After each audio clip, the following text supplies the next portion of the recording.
I'm Elsie. Sitting in my luxurious apartment, looking out at the city skyline, I'm reminded of the long and winding journey that led me here. It all came to a head during my father's 60th birthday party, a day that would change everything. As I sat in the corner of my father's living room, my fingers danced across the keyboard of my laptop. The hum of productivity surrounded me, while my family celebrated without a care about what I was doing. My brother, Leo, stood at the center of the room, his arm around his wife, Ava. They were the picture of success. Leo was a high-flying executive at a top-tier finance firm, and Ava was a well-known fashion designer. Their combined income was well over $500,000 a year, an amount that impressed my family to no end. "Another glass of wine, little sis?" Leo approached me, his tone dripping with condescension. He was only 4 years older, but he never let me forget it. "Or are you too busy changing the world?" I didn't look up from my screen. "I'm good, thanks." "Still working on that startup thing?" He leaned over my shoulder. "What is it this time? A fitness app for aliens? A dating service for robots?" "Something like that," I replied quietly. Ava joined him, a glass of champagne in her hand. "Leo told me you've been at this for how long now?" 9 years? 10, I corrected. She exchanged a look with Leo, the kind that said, "Poor thing, she still doesn't get it." 10 years, Leo repeated, shaking his head. "Elsie, at some point, you have to accept that maybe this isn't your calling." "How many failed startups is this now?" 5. 6. 4, I said. The other 2 had been sold for amounts my family couldn't even fathom. But I'd learned long ago that trying to explain only invited more mockery. My father clinked his glass to get everyone's attention. "I want to thank you all for coming to celebrate with me. 60 years old, and I'm surrounded by the people who matter most." He went around the room, praising each family member. Leo and his successful career, my cousin Tom and his new business venture, my younger sister Lily and her scholarship to a prestigious art school. When he got to me, he paused. "And Elsie, well, Elsie's still finding her way. But we love her anyway." Polite laughter rippled through the room. I kept my expression neutral, my fingers still moving across the keyboard. As the afternoon wore on, I sat in my corner, responding to urgent messages from my CTO and lead investors, while my family discussed their vacations, promotions, and new cars around me. "I'm worried about her," I heard my mother say to my aunt in the kitchen. "She lives in that tiny apartment, drives an old car, and can barely make ends meet." At her age, Leo already has a mansion. "Some people are just less ambitious," my aunt replied. "Less capable of achieving real success." They had no idea that I owned a penthouse in the heart of the city, that my car was a classic beauty that was fully paid off, while Leo was drowning in a luxury car loan. My checking account balance had more zeros than their collective net worth. I kept my wealth hidden because I knew that once they found out, everything would change. And I wasn't ready for that change until I could make it truly matter. Around 6 p.m. Leo approached me again, this time with reinforcements. "My father, Uncle Henry, and cousin Tom. We need to talk to you," Leo said, pulling up a chair. The others formed a semicircle around me. It was an intervention. I closed my laptop. "About what?" "About your future," my father said. His tone was gentle, but it only made it worse. "Elsie, we're concerned. You're in your 30s. You've been chasing this tech dream for a decade, and where has it gotten you?" "I'm happy with where I am," I said evenly. Leo laughed. "Happy? Elsie, you're broke. You live in a 1-bedroom apartment in a not-so-great area. You drive a car that's older than some of our kids. You're not even dating anyone because you're so wrapped up in these projects that never go anywhere." "My projects are doing just fine," I said. "Fine?" Uncle Henry leaned forward. "Elsie, I looked up your company, Quantum Pulse. Your website looks like it was made in the Stone Age. You have, what, 15 employees? That's not a company, that's a hobby. I stayed silent. Our actual website was state-of-the-art, hidden behind top-level security. The public-facing page was deliberately minimal. Our 15 employees were actually 300 of the best tech minds in the industry. We got you an interview, my father said, sliding a business card across the table. It's with Henry's company. An entry-level position in their IT department. $40,000 a year to start, but it's stable. It's real. I looked at the card but didn't touch it. It's time to grow up, Leo said. Stop pretending you're going to be the next Elon Musk. Most startups fail, Elsie. 90% of them. You've been lucky to make it this long, but the dream is over. I appreciate the concern, I said carefully. But I'm not interested in the position. Of course you're not, Leo snapped. Because you're delusional. You actually think this garage startup of yours is going somewhere? It is going somewhere, I said. Where? Show me. Prove it. Show me one shred of evidence that Quantum Pulse is anything more than another Silicon Valley pipe dream. I could have shown him. I had the documents on my laptop. The term sheets from our Series D funding round. The partnership agreements with Fortune 500 companies. The patent approvals for our revolutionary AI technology. Instead, I said, I can't. Not yet. The room erupted in laughter. Not yet, Leo mimicked. Elsie, there is no yet. There's just you wasting your life on a fantasy while the rest of us live in the real world. Ava stepped forward, her lawyer voice in full force. Elsie, I'm going to be very blunt with you. I've seen dozens of failed entrepreneurs come through our firm's bankruptcy proceedings. They all had the same story. Just one more year, just one more investor, just wait until you see what happens next. And then they lose everything. I'm not going to lose everything, I said. You already have, Leo threw his hands up. You've lost 10 years you could have spent building a real career. You've lost relationships because you're married to your work. You've lost the respect of this family because you refuse to accept reality. My father put his hand on my shoulder. It was meant to be comforting, but it felt patronizing. Sweetheart, we love you. We want what's best for you. And what's best is for you to let this dream go and join the real world. Take the job. Get a steady paycheck. Start building actual stability. I looked around at their faces. Every single one of them was so certain that they understood my situation better than I did. I understand your concern, I said. But I'm going to keep working on Quantum Pulse. Leo slammed his hand on the coffee table. For how long? How many more years are you going to waste? How much longer until you admit you failed? I haven't failed. Success looks different for different people, I said. Leo was red-faced now. Success is success. It's money, stability, respect. You have none of those things. You're a failure, Elsie. And the sooner you accept that, the sooner you can start fixing your life. The entire party had gone silent. Everyone was watching. My mother stepped forward. Leo, that's enough. No, Mom. Someone needs to tell her the truth. She's been coddled for too long, living in this fantasy world where her little computer projects matter. They don't matter. She doesn't matter. Not until she grows up and gets a real job.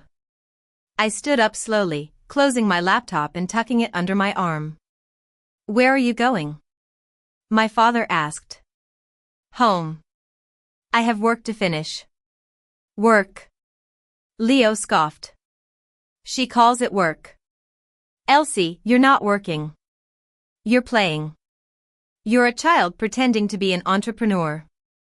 I headed toward the door. Lily caught my arm. Don't leave. They're just worried about you. I know, I said. But I really do have work to finish. Leo followed me to the door. This is it, Elsie. Last chance. Take the job or we're done trying to help you. We're done pretending your little garage startup is real. I turned to face him. Okay. Okay, what?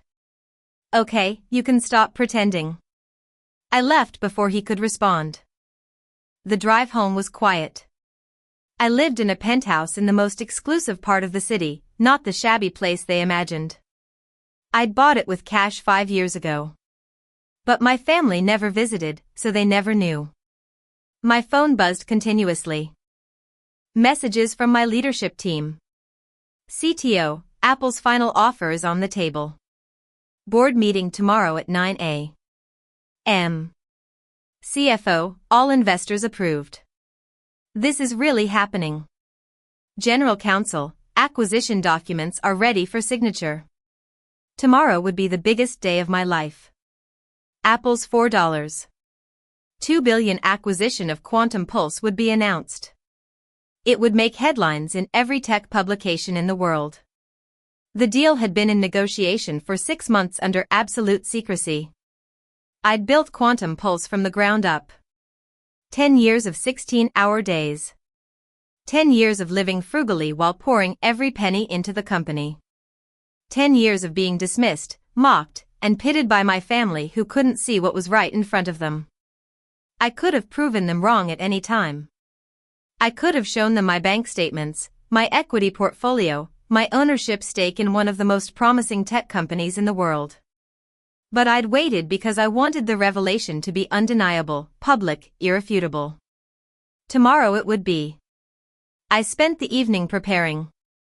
The board meeting would take place at 9 a.m.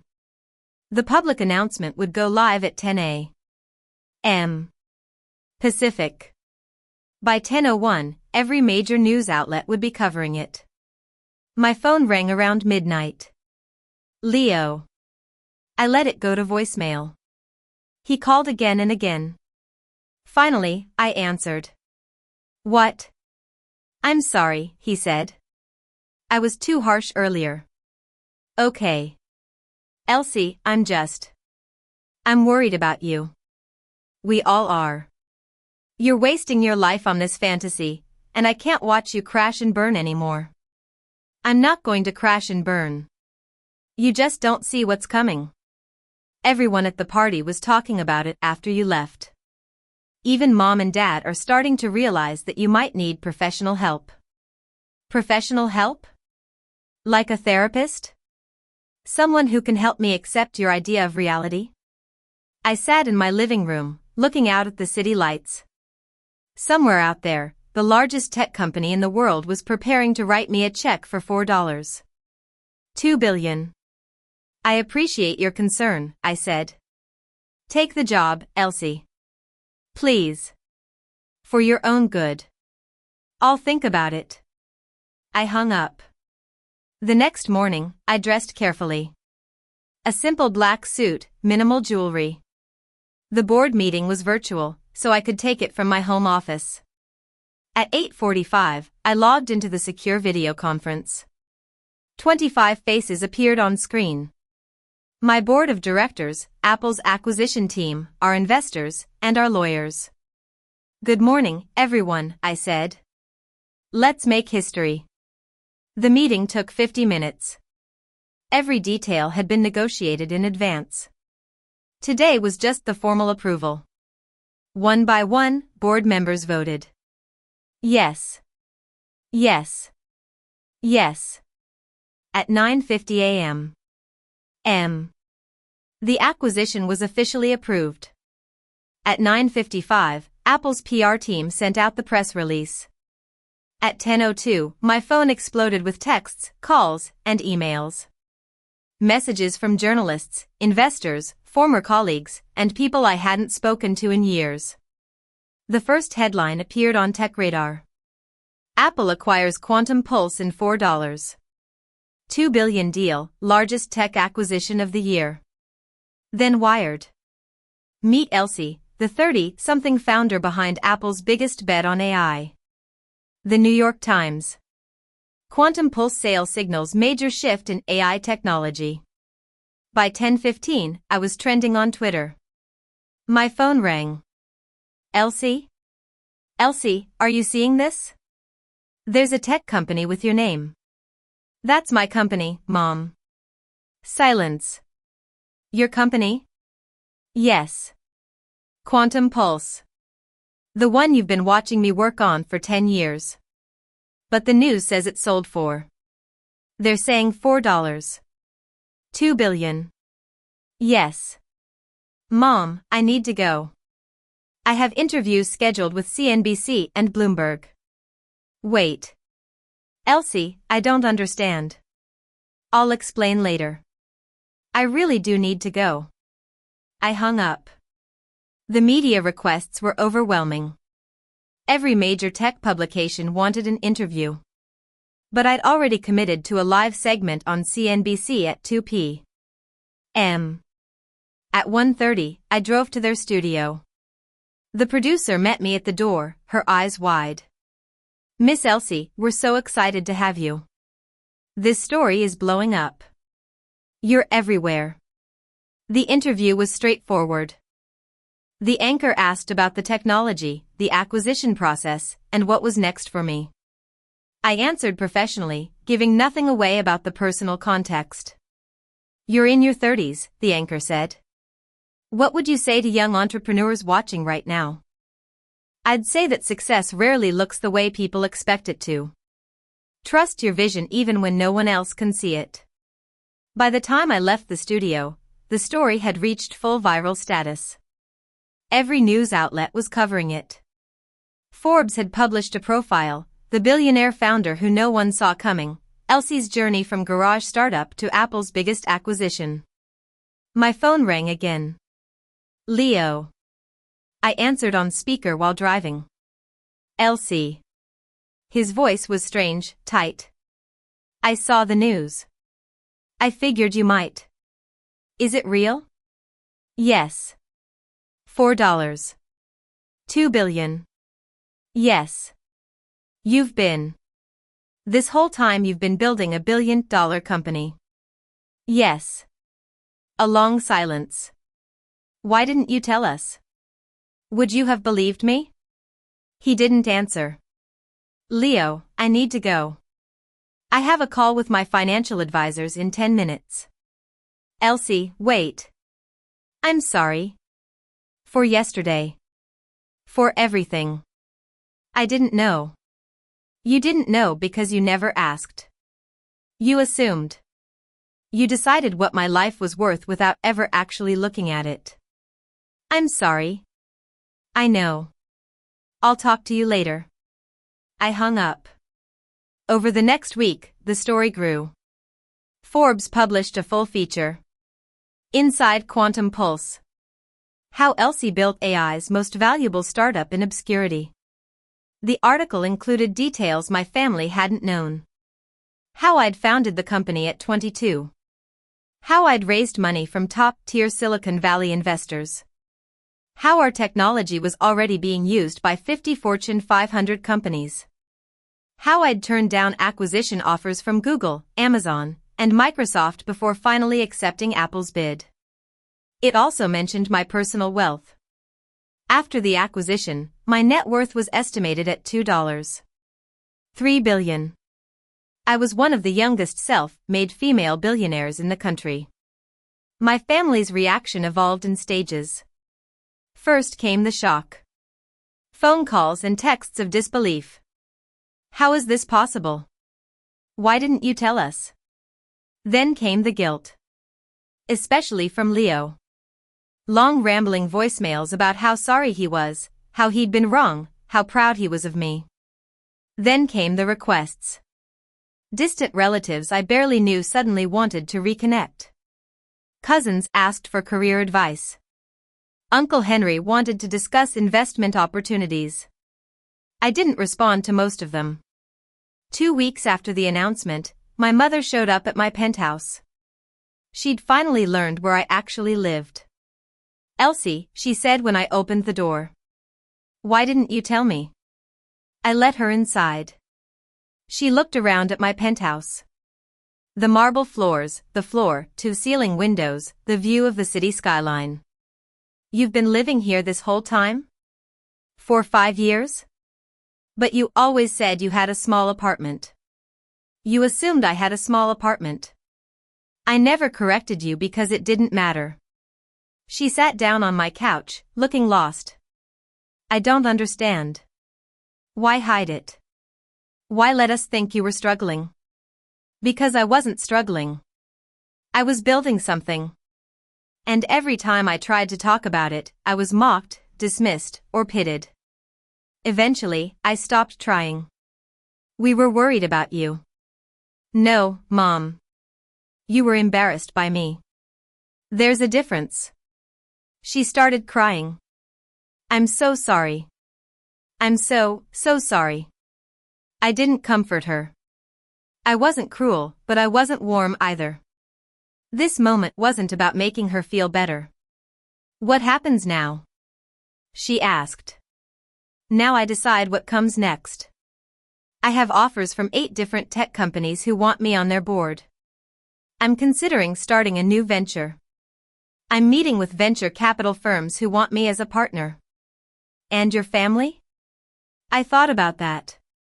About Leo's intervention. About my father's job offer. About the years of condescension and dismissal. I haven't decided yet, I said honestly. The next family gathering was my father's 60th birthday do-over.